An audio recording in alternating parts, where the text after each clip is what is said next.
धुरंधर 2 देखने के बाद सबके मन में ये 5 सवाल घूमे ही जा रहे हैं। पहला, रहमान डकैत की वाइफ हमजा को थप्पड़ क्यों मारती है? दूसरा, हमजा एक फेक 500 रुपए की नोट अपनी जेब में क्यों रख लेता है? तीसरा, मेजर इकबाल अपने बाप की गालियाँ चुपचाप क्यों सुन लेता था? क्यों वो उन्हें कुछ बोलता नहीं था? चौथा, यलीना हमजा के साथ इंडिया क्यों नहीं आई? और पांचवा, हमजा अपनी फैमिली से लास्ट में क्यों नहीं मिलता? तो आज इस वीडियो में इन 5 सवालों पे बात करेंगे, तो वीडियो को एंड तक जरूर देखना। तो पहला क्वेश्चन ये है कि रहमान डकैत की वाइफ हमजा को थप्पड़ क्यों मारती है? तो पार्ट 1 में हमने देखा था कि जब रहमान डकैत के लड़के को मार दिया जाता है, जो कि अगेन हमजा नहीं मारा था, तो रहमान डकैत की वाइफ रहमान डकैत को जोर से थप्पड़ मारती है, क्योंकि उसे रहमान पे ट्रस्ट था कि वो तो अपने बच्चे को बचा ही लेगा, लेकिन अनफॉर्चुनेटली वो ऐसा नहीं कर पाता, इसलिए उसकी वाइफ उसे जोर से थप्पड़ मारती है उसका ट्रस्ट तोड़ने के लिए। तो मे भी ऐसा हो सकता है कि रहमान डकैत की वाइफ को सब गैंग मेंबर से ज्यादा हमजा पे ट्रस्ट था कि कोई और नहीं तो हमजा तो हमेशा रहमान डकैत को बचा ही लेगा, लेकिन उसे क्या पता हमजा ने ही रहमान डकैत को मारा है। तो मे भी हमजा ने रहमान डकैत की वाइफ का ट्रस्ट तोड़ा, इसलिए उसने रहमान डकैत की तरह जोर से थप्पड़ खाया। दूसरा सवाल, जावेद खनानी को मारने से पहले और उसकी फैक्ट्री में आग लगाने से पहले हमजा एक फेक 500 रुपए की नोट अपनी जेब में क्यों रख लेता है? तो मे भी ऐसा हो सकता है कि हमजा ये 500 रुपए की फेक नोट अपनी जेब में इसलिए रखता है ताकि वो अजय सान्याल को ये नोट भेज सके, जिससे नकली नोट और रियल नोट का कंपैरिजन हो सके और पता लगा सके कि आखिर ये लोग इतना एक्यूरेट नोट कैसे बना रहे थे।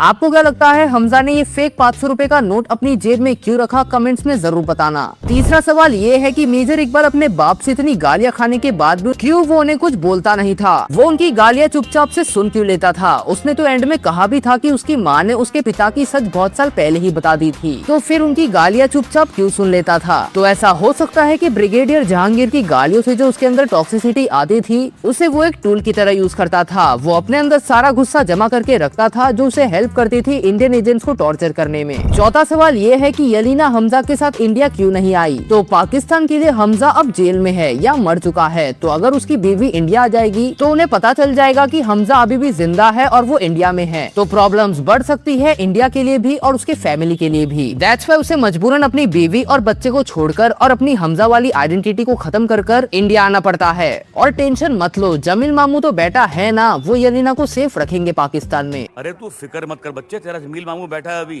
और पांचवा सवाल ये है कि एंड में जसकीरत अपने फैमिली से क्यों नहीं मिलता? तो आंखों में आंसू लेकर जब वो अपनी माँ और बहन को देखता है, तो वो धीरे धीरे उनकी तरफ बढ़ता है, लेकिन फिर एक चीज रियलाइज करता है कि वो लोग अब पहले जैसे खुश नहीं हैं, लेकिन दुखी भी नहीं हैं। उन्होंने उसकी कमी को एक्सेप्ट कर लिया है। उनके लिए जसकीरत अब मर चुका है और वो उसका इंतजार भी नहीं कर रहे। फिर जब वो पीछे मुड़कर देखता है तो पता चलता है कि उन्होंने अपनी जमीन वापस ले ली है और नई जिंदगी शुरू कर दी है। वो खेती भी कर रहे हैं। यही जसकीरत समझ जाता है कि अगर वो वापस गया तो उनकी जिंदगी फिर से टूट जाएगी। उन्हें फिर से उस सच को एक्सेप्ट करना पड़ेगा कि वो जिंदा है और उसने उसके बहन के हस्बैंड पिंदा को भी मार दिया है, तो उस सच को भी वो लोग एक्सेप्ट नहीं कर पाएंगे। इसलिए वो सब कुछ छोड़कर एक बड़ा सैक्रिफाइस करता है, अपनी खुशी, अपना परिवार, सब। और तब स्क्रीन ब्लैक हो जाती है और लिखा आता है बलिदान परमो धर्म, जिसका मतलब है बलिदान ही सबसे बड़ा धर्म है। बाकी आपके क्या ओपिनियन है इन 5 सवालों को लेकर मुझे कमेंट्स में जरूर बताना। और हाँ, वीडियो को लाइक करना, हाइप करना और चैनल को सब्सक्राइब करना मत भूलना।